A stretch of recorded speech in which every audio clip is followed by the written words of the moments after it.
Aujourd'hui, il y a des nouvelles intéressantes en provenance du secteur de Borova. Ici, la plus grande victoire russe de l'année s'est rapidement transformée en l'une des tentatives de désinformation les plus embarrassantes de toute la guerre. Toutes les affirmations russes sont restées en suspens, plaçant le commandement russe dans une situation désespérée. Au départ, des sources russes ont affirmé avoir réalisé une avancée majeure près de la ville de Borova, une localité stratégiquement importante située le long de la rivière Oskil, dans la région de Kharkiv. Selon des analystes militaires russes, des unités du groupe ouest des forces russes auraient percé les défenses ukrainiennes autour du petit village de Borivska-Andrievka, nettoyé une série de points d'appui ukrainiens et seraient entrées dans Borova même. Les sources russes ont décrit et salué une opération méthodique, impliquant la reconnaissance par drone russe, une préparation d'artillerie massive, suivie par des groupes d'infiltration russes lors d'une série d'assauts coordonnés. L'histoire a pris de l'ampleur d'heure en heure, alors que des analystes russes affirmaient que des troupes de la 4e division blindée de la 1re armée de chars russe avaient pris la localité après de violents combats et menaient déjà des opérations de ratissage. Les rapports décrivaient des soldats russes fouillant les maisons, les caves et les lisières de forêt, tout en éliminant des soldats ukrainiens isolés, qui auraient soi-disant été laissés sur place sans aucune chance de survie. D'autres sources russes affirmaient que la localité avait été fortement minée et que des opérations de déminage étaient déjà en cours, se moquant de ceux, au sein des médias russes, qui remettaient en question ces informations, en insistant sur le fait que la prise de Borova avait déjà été officiellement confirmée au plus haut niveau. Borova occupe une position clé sur l'axe de la rivière Oskil, et si les forces russes l'avaient effectivement capturée, elles auraient pu améliorer leur contrôle du feu sur les routes d'approvisionnement ukrainiennes voisines, neutralisant ainsi le point central de la défense ukrainienne sur la rivière Oskil.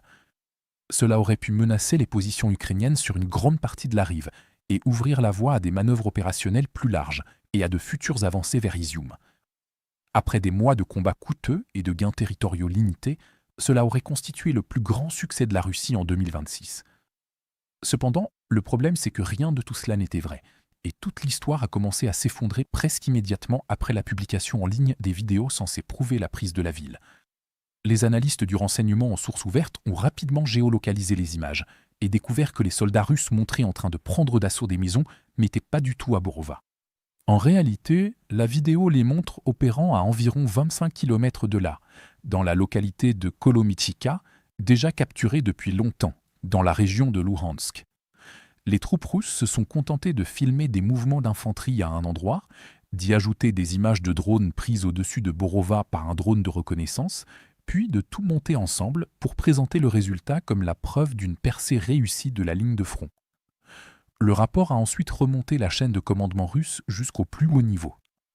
Valéry Gerasimov, chef d'état-major général russe, s'est empressé d'annoncer publiquement la libération de Borova, sans vérifier correctement les affirmations de ses subordonnés. Pendant ce temps, l'état-major ukrainien n'a même pas signalé de combat actif pour cette localité, qui est restée fermement sous contrôle ukrainien. En quelques heures, la supposée victoire historique russe s'est effondrée sous le poids d'une simple analyse de géolocalisation. Cet événement met en lumière un problème bien plus profond au sein de l'armée russe, où les faux rapports émergent de façon répétée tout au long de la guerre, car les commandants subissent une pression intense pour montrer des progrès. À mesure que les informations du champ de bataille remontent la hiérarchie, les réussites sont souvent exagérées, tandis que les échecs sont minimisés. Avec le temps, ces faux rapports accumulés font que les états-majors russes finissent par planifier des opérations sur la base d'une vision du champ de bataille qui n'existe tout simplement pas. Les conséquences sont graves.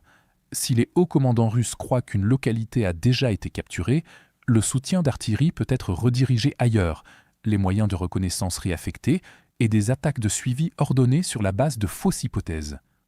Les unités russes qui avancent sur des routes supposément sécurisées tombent alors souvent sur des embuscades ukrainiennes et subissent de lourdes pertes. Dans d'autres cas, des réserves, des munitions et des véhicules blindés peuvent être précipités vers des percées inventées, privant ainsi les secteurs réellement sous pression de ressources cruciales au pire moment. Globalement, une autre victoire russe supposée s'est effondrée de façon spectaculaire en quelques heures, une simple géolocalisation ayant suffi à révéler la supercherie.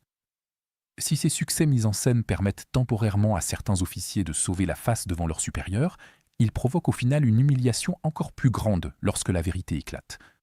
Plus important encore, de telles fabrications faussent la perception du champ de bataille et sapent la prise de décision militaire russe. Après avoir perdu plus de 30 000 soldats chaque mois sans quasiment aucun gain, certains commandants russes semblent de plus en plus tenter de fabriquer des victoires sur le papier, lorsqu'ils sont incapables de les obtenir sur le terrain. Si vous souhaitez découvrir d'autres développements importants d'aujourd'hui que nous n'avons pas pu aborder dans cette vidéo, n'hésitez pas à consulter notre carte interactive de l'actualité. Le lien vers notre carte interactive se trouve dans la description ci-dessous. Merci d'avoir regardé cette mise à jour et un merci tout particulier à tous ceux qui suivent déjà notre carte interactive.